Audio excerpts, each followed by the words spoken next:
Merhaba sevgili arkadaşlar, Bir Yumakla Gelenler YouTube kanalıma hoş geldiniz. Bugün sizlere bu önümde görmüş olduğunuz atkı modelinin yapımını anlatmaya çalışacağım. Atkı modelimizin daha önce beresini yayınlamıştım kanalımda. Şöyle göstereyim, bakın beresi de bu şekilde tam takım olarak hazırladım. Sizler de bu şekilde takım olarak hazırlayabilirsiniz. Atkı videosunun, yani bu videonun altına bere videosunun linkini ekleyeceğim. Oradan da bakabilirsiniz bu şekilde. Hazırladım. İki renkli olarak hazırladım. Kırmızı ve beyaz olarak hazırladım. Tek renk olarak da yapabilirsiniz. İstediğiniz şekilde değerlendirebilirsiniz. Ben 1-2 yaş çocuğu için hazırladım. 1 metre olarak hazırladım arkadaşlar. Benim için yeterli bir ölçüydü. Sizler örnek veriyorum, eğer yetişkin olarak yapacaksanız 2 metre olarak hazırlayabilirsiniz. 0, hani yeni doğan için yapacaksanız 80 santim gibi hazırlayabilirsiniz arkadaşlar. Uzunluğu tamamen uzunluğu size bağlı. Benim için dediğim gibi 1-2 yaş için 1 metre yeterli oldu. Ama siz daha fazla istiyorsanız eğer daha da uzun yapabilirsiniz. Şimdi atkımızı yapımına geçelim. Önce şöyle malzemelerim. Orta kalınlıkta bir yün kullandım arkadaşlar. Bunun markasını açıklama kısmına eklerim. Bir tane ip bitmedi. Yani bereyle atkı çalışmam için 1-2 yaş için birer tane ip kullanmadım. Şöyle bakın, şurada zaten Kartopu Aksot 100 gram 250 metre bir ipim var. İkisi de yine aynı markanın ipi. İstediğiniz bebe yününü kullanabilirsiniz bu arada. Tamamen size kalmış. Şimdi yapımına geçelim. Yapımı için de 7 numara 4 milimlik bir tığ kullandım arkadaşlar. Ben daha önce atkımı yaptım. Çünkü tamamen uzun olarak atkımızı hazırlıyoruz. Yani uzunlamasını örüyoruz. Bu şekilde örmüyoruz. Bunun için zincir çekerek başlayacağız. Ben 180 tane zincir çektim. 180 zincirin 1 metreye eşit geldi. Bunda siz eğer 2 metrelik bir zincir çekecekseniz zincirinizi çekin arkadaşlar. Metreyle ölçün. 2 metre olduğunda sonlandırabilirsiniz. Dediğim gibi ben 180 tane çektim. 1 metreye denk geldi. Benim için yeterliydi. Ben bugün size küçük bir parçada göstereceğim. Çünkü hani o kadar uzun videoda gösteremeyebilirim. Hani bitmeyecektir. Onun için şöyle size küçük bir parçada göstererek yapımını anlatacağım. Şöyle birazcık çekelim. Nasıl yaptığımı sizlerle paylaşacağım. Şöyle birazcık itelim onu. Evet, şimdi zincirlerimizi çekiyoruz. Ama dediğim gibi çok uzun zincirler çekmemeye dikkat, çok sıkı zincirler çekmemeye dikkat edelim. Hafif şöyle gevşek gevşek çekelim zincirlerimizi. Evet, şimdi ben saymayacağım şu anda. Çünkü size göstermek için yaptığım için şu anda saymayacağım arkadaşlar. Evet, şimdi uzunlamasına şöyle zincirimizi çektik. Kaç santim yapacaksanız uzunlamasına dediğim gibi 1 metrelik yaptım. 180 tane zincir çektim ben. Uzunca zincirimi çektim. Tamamen hep bu şekilde, yani uzunlamasına gidip geleceğiz. Şimdi bunun üzerine trabzanlarımızı yapıyoruz arkadaşlar. Önce trabzanla başlıyoruz. Şöyle göstereyim, bakın şu ilk sıra trabzan sıramız. Hemen trabzanlarımızı yapıyoruz bunun üzerine. Sonuna kadar gidiyorum. Her bir zincirime bir tane trabzan yapıyoruz. İkili trabzan, bakın 2 kere de çıkıyorum. İkili trabzan. Trabzan dediğimizde hep ikili trabzan olarak aklınızda kalsın arkadaşlar. Eğer ben üçlü trabzan diyorsam o zaman üçlü trabzan yapacağız. Yani ikili trabzanı ekstra tekrar hani ikili trabzan yapıyorum demiyorum. Trabzan olduğunda dediğimde yeterli geliyor zaten. Evet, şimdi sıra sonuna kadar trabzanlarımızı yaparak ilerliyorum. Bu atkımızın genişliğini istediğiniz genişlikte yapabilirsiniz. Ben genişliğini ölçmedim. Şöyle bir ölçeyim. Sizler için 10 santimlik bir genişliğimiz var arkadaşlar. Şu kısım, yani şöyle göstereyim. Bu kısmın genişliği 10 santim. Şimdi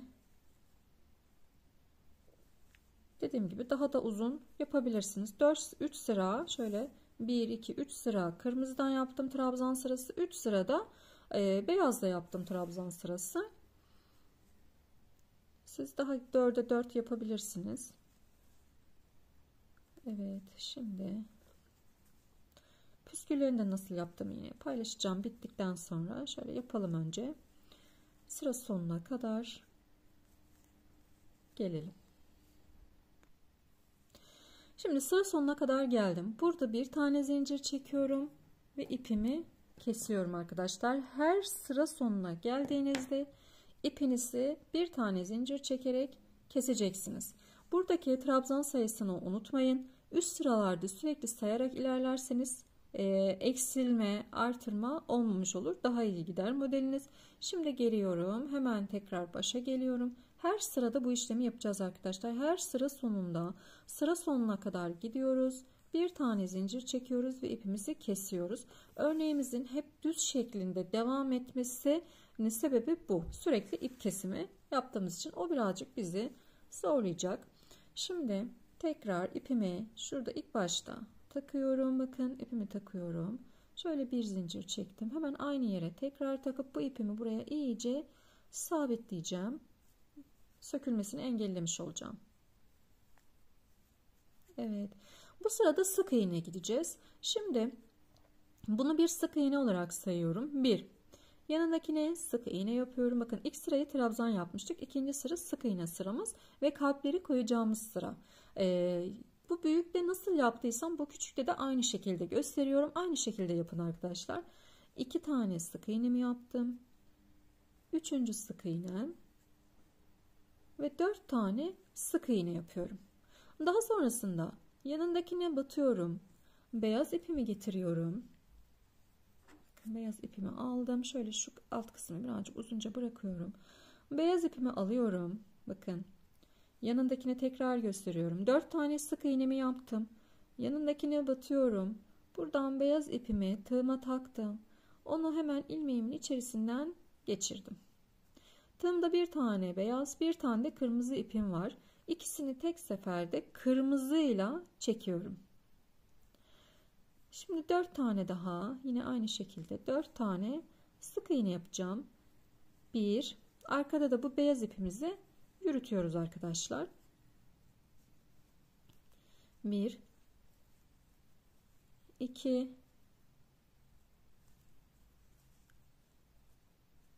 2 3 4 tane sık iğne yaptım. Şimdi geldim hemen yanındakine, bunu yürütmeyi unutmuşuz. Evet.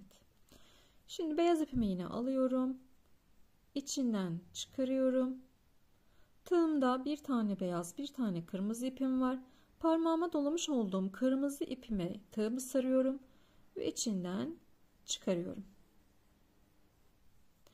Yine 4 tane yapıyorum. Yaparken de bu beyaz ipimizi yürütmeyi unutmuyoruz arkadaşlar. 1 2 3 4 tane iğne yaptım. Şimdi tekrar bakın yanındakine batıyorum. Yanındaki sık iğnemi batıyorum. Beyaz ipimi alıyorum. İlmeğimin içerisinden çıkarıyorum. Tığımda bir tane beyaz, bir tane kırmızı ipim var. Parmağıma dolamış olduğum kırmızı ipime sarıyorum ve içerisinden çıkarıyorum. Bakın görüyorsunuz kalpler bu şekilde oluşmuş oluyor zaten.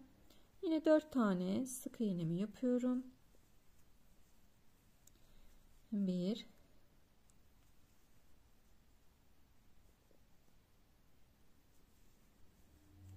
2 3 ve 4. Evet, şimdi tekrar batıyorum. Bakın yanındakine bu beyaz ipimi çekiyorum. Tığımda bir beyaz, bir kırmızı ipim var. İkisini tek seferde çıkardım ve sonra da yine 4 tane sık iğnemizi yapıyoruz arkadaşlar. 2 3 Benim 3 tane kalmış. Hemen bir tane daha artırıyorum burada. 4 tane yapıyorum. Evet, 4 tane sık iğnem oldu. Bir zincir çekiyorum. Ve yine ipimi kesiyorum.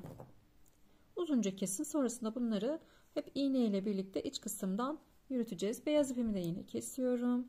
Bunu da yine uzunca kestim. Evet. Tekrar geliyoruz baş kısma. Yine buradan ipimi takacağım, kırmızı ipimi.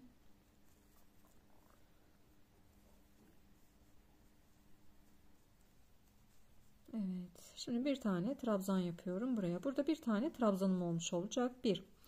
Şimdi devam ediyorum. Altta kaç tane trabzanınız vardıysa burada da yine o kadar trabzanınız olması gerekiyor arkadaşlar. Buna dikkat edeceğiz. Eksiltme, artırma yapmayacağız. Şimdi bakın 1, 2, 3, 4 tane. Hemen buna gelirken zaten 4 tane vardı. Yine 4 tane trabzanım olmuş oldu. 5. bunun hemen şu üst kısmına. Bakın şöyle göstereyim. Battığım yer bu kısım. Hemen bu kısma trabzanımızı yapıyoruz. Evet, sıra sonuna kadar yine trabzanla devam edeceğim.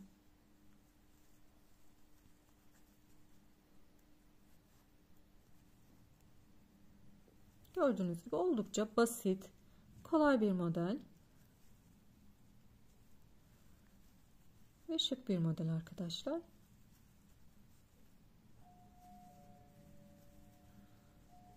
Şimdi sıra sonuna kadar gelelim. Sıra sonuna kadar geldim. Şimdi yine bir tane zincirimi çekiyorum ve ipimi şöyle uzunca kestim. Tekrar sık iğneli sıraya geliyoruz. Hemen şöyle ilk baştan tığımı takıyorum arkadaşlar. Şuradan takıyorum.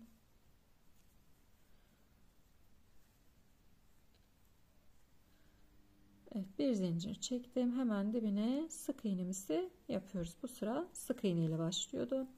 Şimdi 2 tane sık iğne yapacağım. Bir dakika, yanlış yerden battık. Şuradan.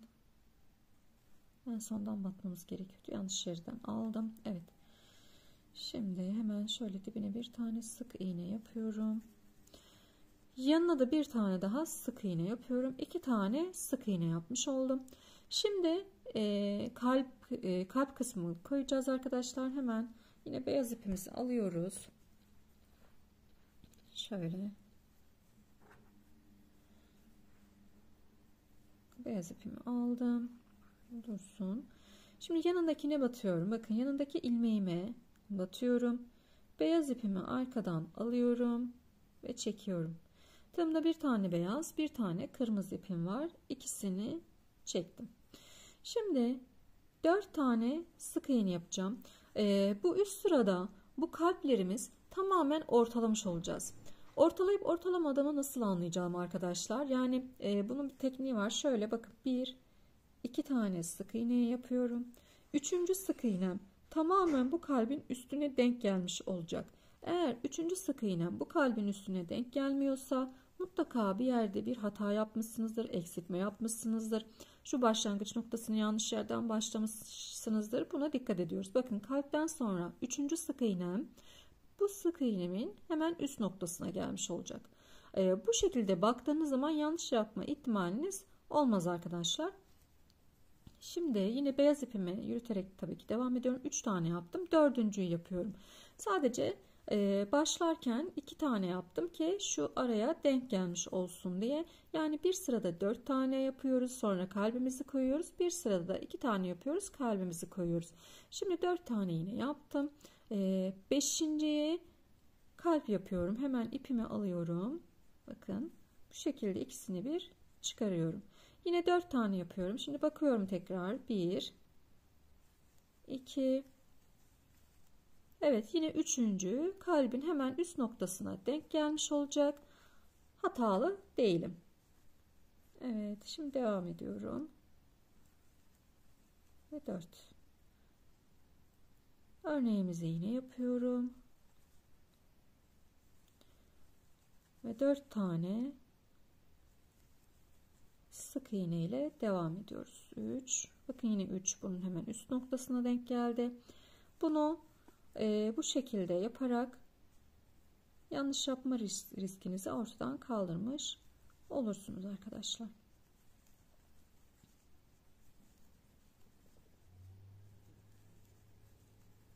4. Evet, hemen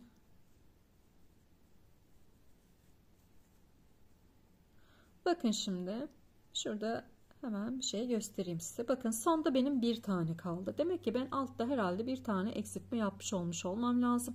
Ne yapıyorum? Paniğe kapılmıyoruz, sökmüyorsunuz. Hemen yanına bir tane daha, aynı yere bir tane daha artırma yapıyorsunuz.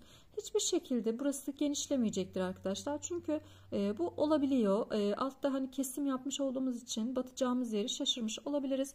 Ben mesela bunda da yaptım aynı şekilde. Ama püskül geldiği için zaten o kısımlarını kapatıyor. Üst kısmıyla da tamamlamış oluyoruz. Yani burada herhangi bir eğrilik olmayacaktır. Dediğim gibi eğer iki tane kalmazsa hemen bir tane artırarak yapabilirsiniz. Bir tane zincirimi çekiyorum. Ama eğer hiç kalmazsa arkadaşlar eksiltme yapmış olursunuz. Yapmışsınızdır büyük ihtimalle, fazla eksiltme yapmış olursunuz. O zaman tabii ki sökün. Ama bir tane eksik olursa hemen şöyle bakın artırırsınız. Evet, ipimizi kestik. Bu sıraya geliyorum yine. Hemen baş noktasına ipimizi takıyoruz. Bir zincir çektim. Buraya bir tane trabzanımı yapıyorum. Şimdi bir trabzan. Bakın iki trabzan yaptım. Bu tarafta zaten iki tane trabzanım vardı. Üçüncü trabzanım da bunun hemen üst ilmeğine gelecek. Buraya. Evet, şimdi bu sırayı trabzanla devam ediyoruz. Sıra sonuna kadar gelelim arkadaşlar. Sıra sonuna kadar geldim. Yine sıra sonuna bir tane zincirimi çekiyorum ve yine ipimi kesiyorum. Böyle. Yine şöyle şimdi yapıyorum, bakın. Şuradan takacağım ipimi.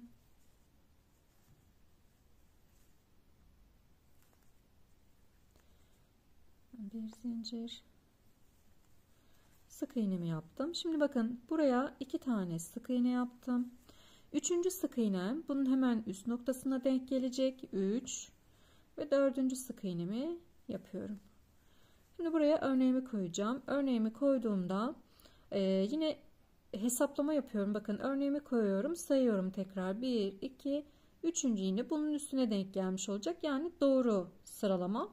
Şimdi hemen beyaz ipim nerede? Beyaz ipim burada. Bu sırada dediğim gibi 4 tane ile başladık. Beyaz ipimi aldım. Yine örneğimi kuruyorum. Bu hesaplamalarınızı yaparak başlayın. O şekilde başladıktan sonra ilerledikçe zaten hata yapmamış olursunuz. 3. Beyaz ipimi de sürekli yürütüyorum arkada.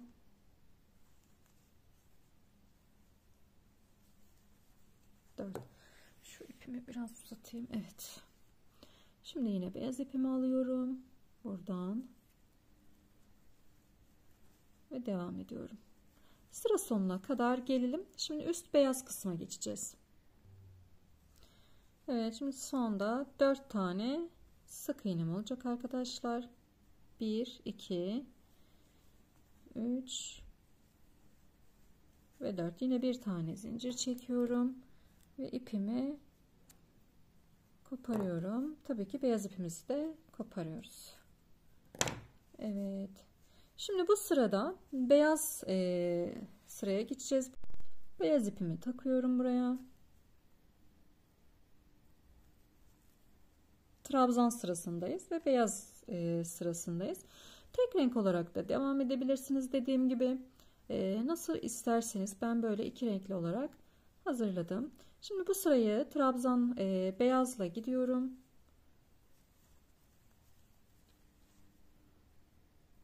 Şimdi sıra sonuna kadar beyazla devam edelim arkadaşlar.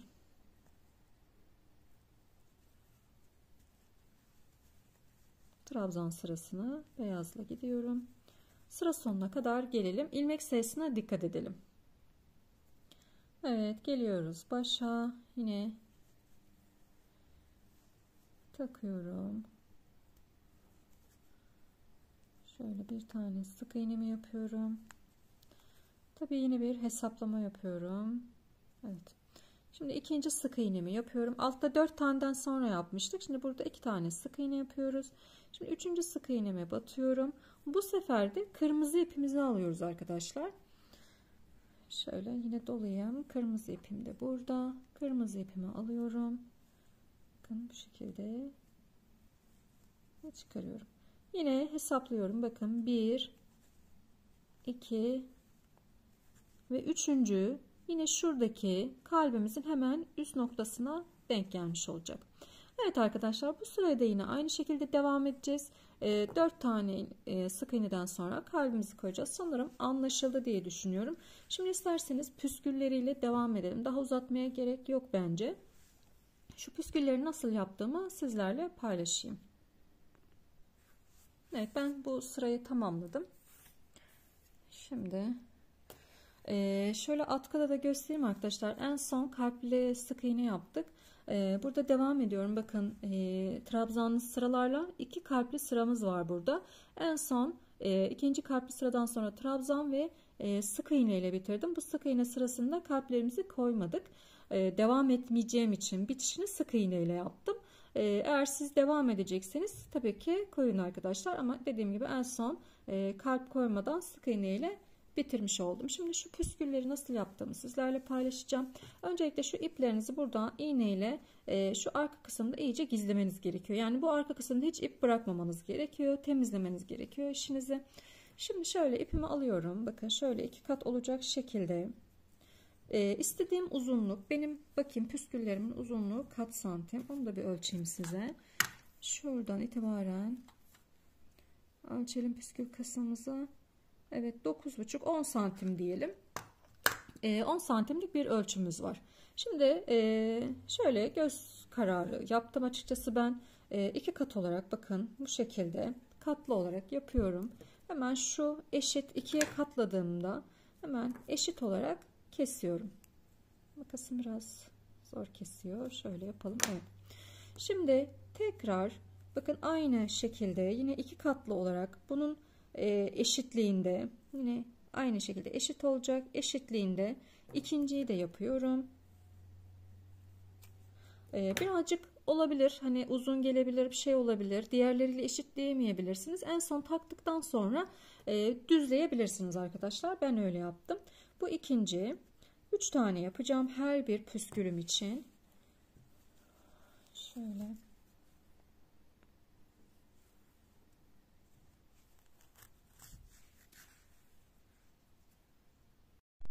Üç tane ipimizi hazırladık yarım olarak. Bakın bu şekilde 3 tane ipimizi hazırladık eşit bir şekilde. Şimdi bu 3 tane püskülümüzü geliyoruz. Bakın şu en son yapmış olduğumuz sık iğne sırasındaki ilmeğimi takıyorum. İpimi şöyle ortalamıştık. İki ucunu eşit bir şekilde ortalamıştık. Buradan çıkarıyorum. Şöyle hafifçe uzattım. Daha sonrasında şuradaki iplerimizi, bakın şu elimdeki iplerimi alıyorum tığ yardımıyla ve bunun içerisinden çıkarıyorum ve çekiştiriyorum. Böylelikle ilk püskülümüzü hazırlamış olduk.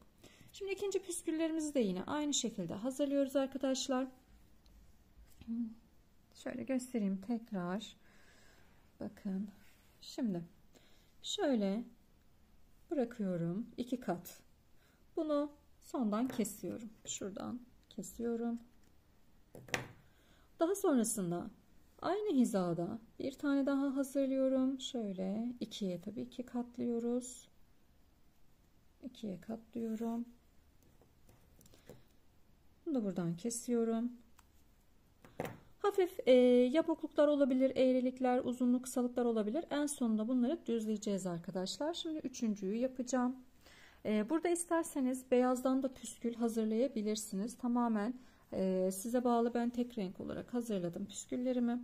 Şimdi şöyle bir tane daha yapıyorum. Yine ortadan ikiye katlı bir şekilde. Bunu da şöyle keseceğim. Evet. Şimdi 3 tane püskül için hazırlamış olduk.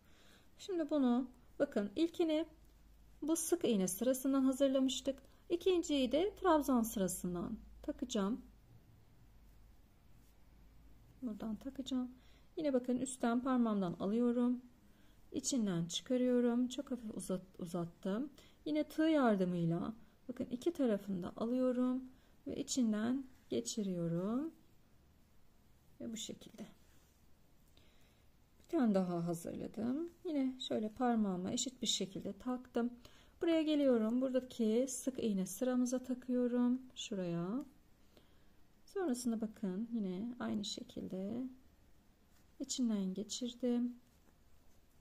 Bu kısmı da böyle yine içinden çıkarıyorum. Püsküllerimizi bu şekilde hazırlıyoruz arkadaşlar. Hazırladıktan sonra bakın yamukluklar var dibinde. Diğer tarafında yine aynı şekilde her sıraya yapıyoruz. Burada kaç tane yaptıysak orada da o kadar püskül yapmamız gerekiyor. Daha sonrasında şunu şöyle ikiye katlayacağım. Bu kısmı ikiye katlıyorum püskül yaptıktan sonra. Tüm püsküllerini eşitliyorum bu şekilde. Eşitledikten sonra da düz bir şekilde kesiyoruz arkadaşlar. Ve atkımızı sonlandırmış oluyoruz. Evet. Bu şekilde bir videomuzun da sonuna gelmiş olduk. Umarım beğenirsiniz, keyifle yaparsınız ve kolaylıkla yapabilirsiniz arkadaşlar. En iyi şekilde anlatmaya çalıştım sizler için. Kanalıma abone olmayı, bildirimleri açmayı unutmayın. Yorumlarınızla da destek olursanız çok sevinirim. Anlamadığınız, takıldığınız yer olursa yine yorumlarda sorabilirsiniz. Elimden geldiğince yardımcı olmaya çalışırım.